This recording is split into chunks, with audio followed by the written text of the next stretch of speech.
Do you have a poverty consciousness mindset or an abundance mindset that's set to help you build your wealth? That's what we're going to talk about today. I love the title of today's episode because it comes from one of my clients. Shout out to you. You know exactly who you are. We were in a session and she said, I want to be holy shit rich. And I was like, that's a great title for an episode. And the reason is because that's the attitude that you need if you want to take your game to the next level, right? So we're going to talk about things that block you, competing commitments, the beliefs that you have that might be keeping you stuck from manifesting the money you want in your life and your business. If it's your first time here, I'm Dr. Amanda Barrientez, the founder of NFA Coaching, the host of Max Potential Habits. This is your place to come each and every week for tips, tools, and inspirational interviews to help you optimize your habits so you can thrive in life and business. And you all know that one of my absolute favorite things to talk about is money mindset because it's a habit. And you building your wealth over time is a habit. And I want to talk to you about the most common things that keep people stuck from getting to that place where they can build wealth, have meaning and purpose, and do what they love in their life and business, and not have money be a constant struggle. I've been getting interviewed on a lot of different podcasts lately about money because, as you all know, I went from food stamps to six figures fast. And what that took was me changing my poverty consciousness. I was completely stuck in poverty consciousness. So let's talk about what that is. What does it mean when you have poverty consciousness? I think of this as scarcity thinking, as fear-based thinking around money. You're not in flow. You're constantly hyper-focused on the lack of money. And you are in a place where you have a victim mentality, thinking that you're forever going to be stuck and never get where you want to go. This could be in any area, but really in the realm of money is what we're talking about today. So if you have poverty consciousness, it's you saying things like, I can't afford that. There's never enough money. I've got to work really hard to make my money and I don't know if I want to do that. There's no way that I'll get paid to do what I love. Why would people pay me what I'm worth? It's you undercharging. It's you not seeing your value in the world and having those competing commitments. So I'll review because I know some of you this might be your first time here. I talk about my term competing commitments a lot, which has to do with unconscious blocks preventing you from getting where you want to go. So you say one thing, but you do another. And that means you have some sort of competing commitment going on in your system with your conscious and unconscious beliefs. So if you have the belief, this would be a poverty consciousness belief. If you have a belief that wealthy people are bad or that it's bad for you to be wealthy because it's not spiritual, you're going to block yourself from growing your wealth. So you might say, I really want to grow a business that I love and I want to have it replace my income so I can leave my 9-to-5, but you have this belief system that if you get too rich, you might be a jerk. Or people might not like you, or people will judge you for taking the leap to build your own business, or that money is the root of all evil. Those types of belief systems come from a place of poverty because you're thinking there's not enough to go around. You're thinking that it's an either or, like either I have money and they don't, which isn't true. You're thinking that other people's belief systems are more important than your own, so then you're not willing to take the leap and step into your full expression of yourself and do exactly what you want to do in life. You're thinking that what you want to bring to the table isn't worthy and valuable and that you'll never get paid enough to do it. Those are all poverty consciousness thoughts. And I know this well because I was so stuck there. I mean, I really used to think about money when I say hundreds, I really don't think that's an exaggeration. It was like constantly my whole lens of the world was through poverty consciousness. It was like seeing other people who were wealthy, being jealous of them, but simultaneously judging them and being resentful. And then, they'd say they were going on a trip and I'd be really jealous, but I'd be like minimizing and saying I didn't really want to go on a trip when really I totally wanted to travel, of course. And it would be, me when you're poor and you're eating a lot of beans and rice, you want to make it as romantic as you can, especially for your kids. And so, you talk it up like, oh, we love to be frugal. It's this is the way we're choosing to do it, which actually saying you're choosing to do it is a wealth mentality and an abundance mentality. But I secretly would go to bed and cry almost every night and just feel really scared and sad and freaked out and in survival mode. You know, I thought, like, what am I going to do if something happens to one of my kids? We were on Medicaid, right? Like, thank God, because I don't know what we would have done otherwise. You know, if something happened, I was scared. And then there were times where I had to go on food stamps just to make sure I had enough flow of money to feed my kids. So there's, you know, when you're in that space, there's a lot of poverty consciousness going on. And for me, the biggest drivers of those belief systems had to do with some religious belief systems around money being the root of all evil, which there's a lot of misinterpretations of religious texts about money. And then there's, you know, another layer of that when I got into sociology. My PhD is in sociology, and there was this conversation around kind of the elite power macro system being the root of all evil. They didn't use those terms, but it's like that's where all the badness comes from, is capitalism and the rich people. They're bad, they're wrong. And that got really demonized, added another layer of my belief system that thought, like, money's bad. I shouldn't be rich. But it kept me nonstop thinking about money and scared. And so it's interesting when you shift to an abundance mindset, which it looks like you going, there's plenty of money to go around. I can make money doing what I love. Saying I want to be holy shit rich is an abundance mindset, because someone who is afraid of money or thinks that they'll be judged by the amount of money they have would not say that. Right? They would be embarrassed to say that. Like, if you can say, I love money and money loves me, and feel it in your soul, you've got an abundance mindset. If that causes you to wiggle a little and squirm and be like, ooh, I don't want to say that out loud, that's kind of jerk. I'm a greedy jerk if I say that, or people will think that all I care about is money, or I'm materialistic. You can see the differences between abundance and scarcity mindset, right? Or poverty consciousness and abundance wealth building mindset. Wealth building mindset goes, I am resourceful. The universe is abundant. The more money I have, the more of an impact and influence I can make. When you're in a place of not having money, you can't help anyone else because you're focused on your survival. When you have extra money and an abundant flow of money, and you have faith that it's always going to flow your way and that you're resourceful and you can come up with 1,000,000 ways to make $1 million, then you don't worry about where it's going to come from. And then you can actually be generous, and you give and you share, and you want to support causes, and you want to help people. And that's a wealth building mindset, right? That's where we want to be. We want to be in this place where we're thinking, okay, what is money? Money is a neutral force, and it's an amplifier of people's personalities and traits. So if you're a greedy jerk already and you're listening to this and you make $1 billion, you're probably going to become more of a greedy jerk. That's just kind of the way it goes. You can change, of course. But if you're a person who goes, I want to change the world. I have a heartfelt mission. I'm a heart-centered entrepreneur. I want my career path to make a difference in the world. I want to share my wealth with people around me. I want to create a legacy and build a cause. That's what's going to happen when you have more money. It's just an amplifier, and it gives you tools and leverage.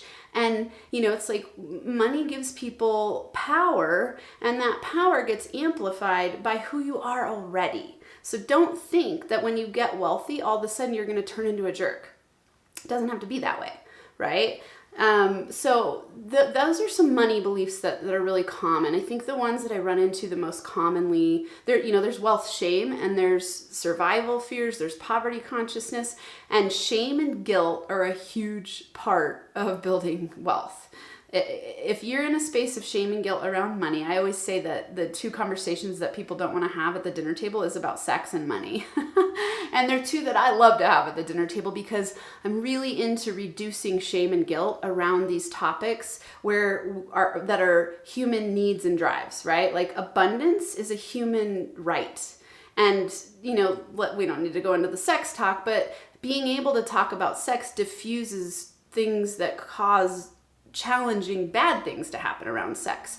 If we were more able to talk about these things that we think are shameful and wrong, then we're able to actually bring up the shadow side, create non-competing commitments so that we have alignment, which is what I talk about all the time too, right? We have freedom when we're aligned in our thoughts and our belief systems. If we have shame somewhere, or resentment or jealousy or guilt around money, we're not going to be able to build our wealth. So back to some of the most common beliefs: money's the root of all evil. If I make a lot of money, I'm not going to be spiritual anymore, or it's not spiritual to make money. I'm not enough. I don't deserve to be rich. If I'm rich, other people have to suffer. If I make too much money, then the people in my social circle won't like me anymore. So we have that fear of abandonment and rejection. If I become wealthy, or I can't become wealthy doing what I love, I've got to sacrifice a lot to get wealthy. I mean, I'm sure these are resonating for some of you. I could keep going, but those are some of the big ones. Then if you are wealthy, let's say that you earned your money through an inheritance. People will often self-sabotage because they have wealth shame and they think, I don't deserve this. So then they blow all the money and self-sabotage instead of putting it into something that could have a meaningful life path for them. Doesn't happen to everyone, but this is something that if you have guilt and shame around money, no matter what amount you're bringing in, you're going to cause self-sabotage because you have competing commitments. So we want to get you into a place where you're in the mindset of, I want to be holy shit rich because I want to make a huge difference in the world. I want to be holy shit rich because I want to leave a legacy for my children and teach them how to build wealth. I want to be holy shit rich because it feels good to be abundant and to know that there's a flow and to know that I can do what I love and make money doing it. I want to be holy shit rich because I want to make a huge impact in the world and spread my meaning and purpose to raise the consciousness of humanity. You know, for me, you all know I want to impact a minimum of 5 million people through my business. That takes money. I dump a ton of money, it dumps to me, I love it. I invest and I dump money into what I love and I value, which is building my business and getting the word out there. So, you know, I do a ton of marketing. This podcast is a free resource for you. It's free content in the world for you. I pay for this, right? I pay people to market. I have my team member who's awesome. Now I've brought in another person who is helping expand the reach. I pay for all of those things and I need money to do that. To expand my reach, that's what we need. So if you're in a stuck place where you think it's not great to be wealthy, let that go. I'm going to give you some action steps to help you shift your consciousness from poverty to wealth building and abundance. So first, get conscious of your competing commitments. Here's why. These are habitual path of least resistance thoughts that you keep having over and over, which become your beliefs. So our mind and our habitual thoughts are a habit. That's redundant. Our thoughts that are habitual create our reality, because habits create our reality, because it's thoughts we keep having over and over again. It turns into our belief system, which is then what we're tracking our environment for. So if we believe wealthy people are bad, we're going to see that in our environment. You know, you're going to have like a Mercedes drive by you on the highway and cut you off. You'd be like, rich people are such jerks. If you hear yourself saying things like this, that's you having a poverty consciousness mindset. Because I promise you, at some point in your life, whatever car you drive, you've cut someone off on accident before. Or you were in a hurry, you didn't notice, yada, yada, yada. But you're tracking for wealthy people are jerks, so you find it because of self-select bias, right? So, your RAS, your reticular activating system, is trained to look for that because that's what you're telling it to look for. If instead you start to shift your beliefs in a different direction, you find other things. You start looking for counter evidence. So if you notice that you have competing commitments, and the way you'll know that is if you say you want to be wealthy and you're not getting where you want to go, you have competing commitments. So you want to start to get conscious of your beliefs around money. Start looking back at your childhood and thinking, you know, what was I told about money? What did I see about money? What did I get told in the movies about money? And go there first and just start dissecting it. Not to beat yourself up, not to beat your family up, just to notice and get conscious so that then you have the power to shift, right? You know, my favorite quote is, until you make the unconscious conscious, it will run your life and you will call it fate. This is Carl Jung, and it's brilliant because it's true. And this is all what competing commitments is based on, right? Until you make those things conscious, they're going to run your life, and you're going to think that that's the way it should be. But that is not how it has to be. But it's your job to get clear on what your competing beliefs are and the competing commitments that are preventing you from getting where you want to go. So you're going to start looking for counter evidence. So in this getting conscious part, look for counter evidence. Look for wealthy people who are doing awesome things in the world. Look for wealthy people who are making a difference, leaving a legacy, have incredible families, have thriving lives. I mean, the evidence is there, I promise you. So you've got to start training your brain to look for it so that you can shift that belief that wealthy people are bad. But that's just one example. Next, I want you to learn everything you can about wealth building. For me, when I started building my wealth, the reason I started things started to work is because I had someone say to me, well, where's wealth building in your value system?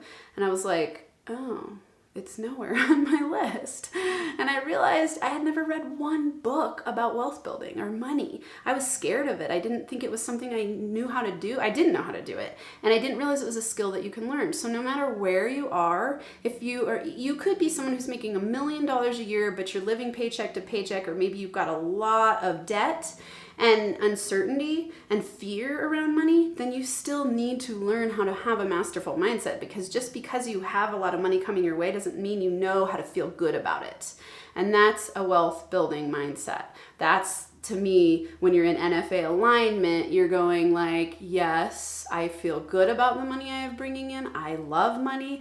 I want to be holy shit rich. And you feel good about that. You don't feel like, oh, I'm a jerk for saying that, right? So that's where we want you to get, and learn everything you can. Read every book you can. If you read 10 books on how to build your wealth, I promise you your life will change.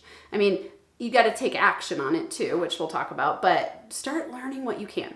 There's always something to learn about wealth building mindset and about new strategies to bring in passive streams of income, multiple streams of income. There's like so many fun ways. One of my favorite mantras, it used to be there's 1 million ways to make $1 million. Now I'm like, ooh, there's 1 billion ways to make $1 billion. Like, and there are like so many ways when you start letting your brain go in that direction. And when you're not blocked thinking it would be bad to have money, then you can open up that solution orientation in your brain that goes, how many ways could I make $1 million? Let's go there. Let's play. Let's have fun. Can be an exciting thing, not something where you feel bad and guilty and wrong, something where you go, heck yeah, let's see how much money I can make and transform the world and raise the frequency of love in the world through my money. Awesome. Nothing wrong with that. That would be absolutely incredible. That's an abundance mindset. Okay, next, I want you to start daydreaming and visualizing you being abundant, you having flow, you having wealth in your life, you feeling good, you living in the house you want, you wearing the clothes you want, you being able to provide for your children the way you want if you have them, you being a provider in your family, you know, on and on and on. I want you to start daydreaming, and our brain can only really handle about a 10% stretch point. So I have my clients stretch by about 10%, and I have them go, you know, if you're right now in a place where maybe you're on an unemployment even, because, you know, that's happened for a lot of people during COVID. You're not going to go from like, I'm on unemployment to all of a sudden daydreaming like I'm going to be a multi-mega millionaire, because your brain just kind of goes, you're full of shit. And it doesn't mean it's not possible for you. It just means it's not where you're at yet. So you want to start shifting by about 10 degrees. So if let's say you're unemployed and you want to start shifting that, you want to start thinking like, okay, what's the 10% stretch point? Like, okay, like what would happen if I started to look for jobs that I really liked and felt good in? You know, maybe this was a break for you from a job that you don't really like, and you actually get to start looking for things that are more aligned. That's a wealth building mindset, right? That's a wealth abundance mentality, because you might be faced with an opportunity of something that got cut off for you that you maybe didn't want to have cut off, but now it's giving you insight and perspective into what you really want to be doing with your life. That's abundance. That's the universe helping you out. And that's you looking for what's next that's more aligned for you, because when you're in alignment, you're more magnetic to money.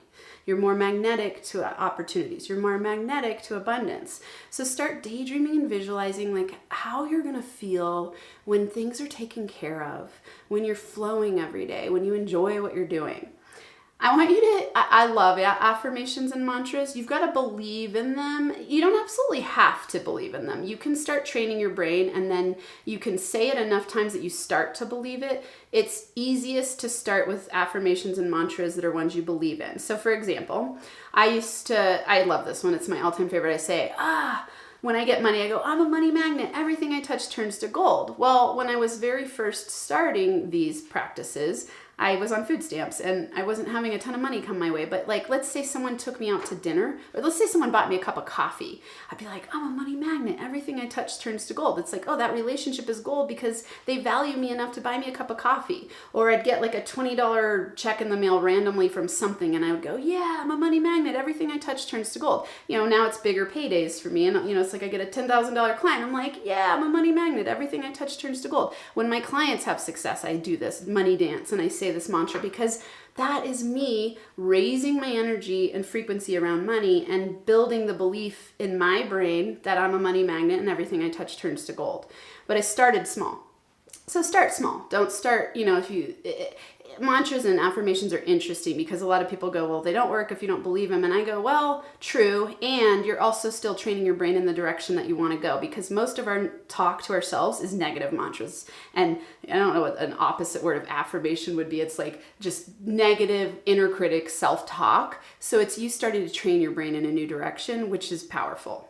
And even if you don't believe it yet, helps when you have the belief and you imagine those things as if they're already true. But if that's too much of a stretch with you, just start small, start practicing. And of course, take NFA action, take NFA action, take NFA action. So take no fucking around action. Take neuro freedom aligned action, which means that you're eliminating your competing commitments. So if you're not in action, then it's because you don't have a belief around what you're actually saying you want to be in action for, competing commitment. You might be procrastinating, hesitating.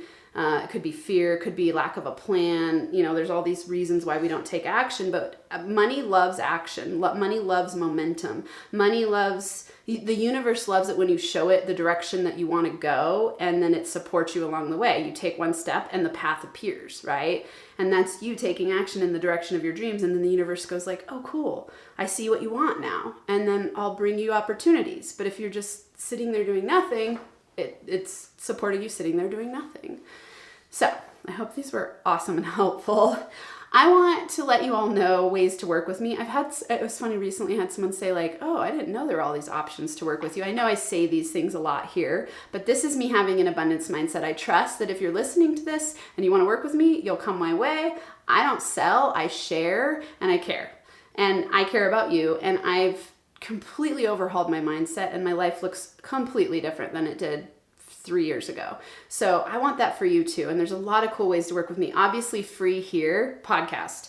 Keep listening every week. I also have videos on IGTV and YouTube. I do a quote of the week that if you haven't heard that, people are loving it.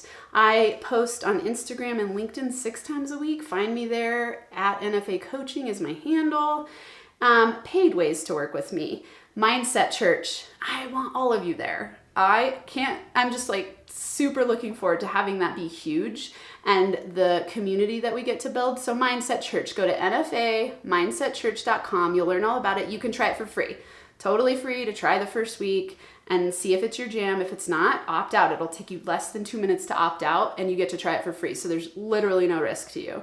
And it's awesome. We do money manifestation tips, community. As we grow, I want to have accountability partners. We're going to do all kinds of cool stuff. It's also a way to meet other entrepreneurs, have that connection, and who knows, who you're going to meet there that you'll be able to get some connections where you can refer people to each other as a referral network, like really cool stuff. I'm really excited about that.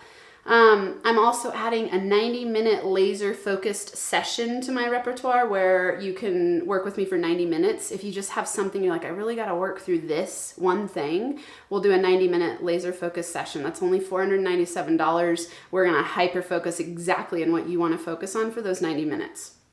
I also have Inner Boss Bootcamp, which you've heard a lot about regarding today. There's a whole module on money manifestation and how to set manifestation-based goals, shift your money story, shift your money beliefs. It's awesome.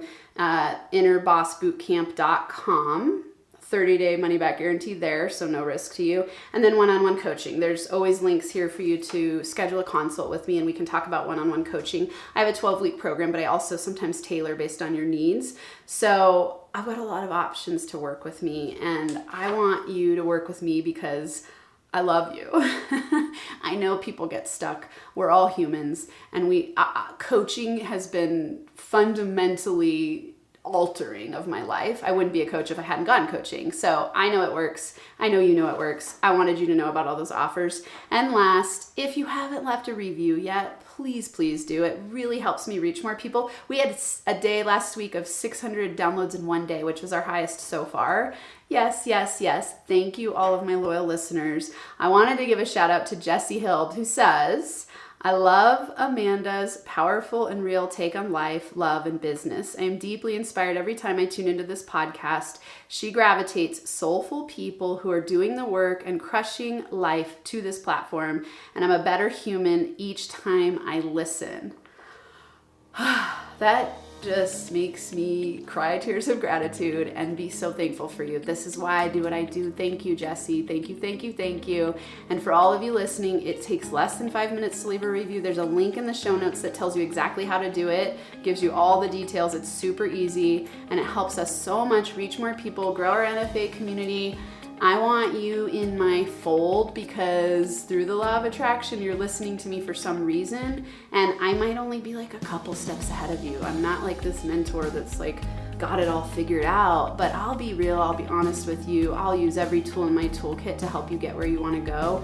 That is my joy and my bliss in life. So that's all I've got for you this week, and I hope that you enter into today with an abundance mindset so you can max your potential and thrive and feel alive in every area of your life and business. I'll see you next week.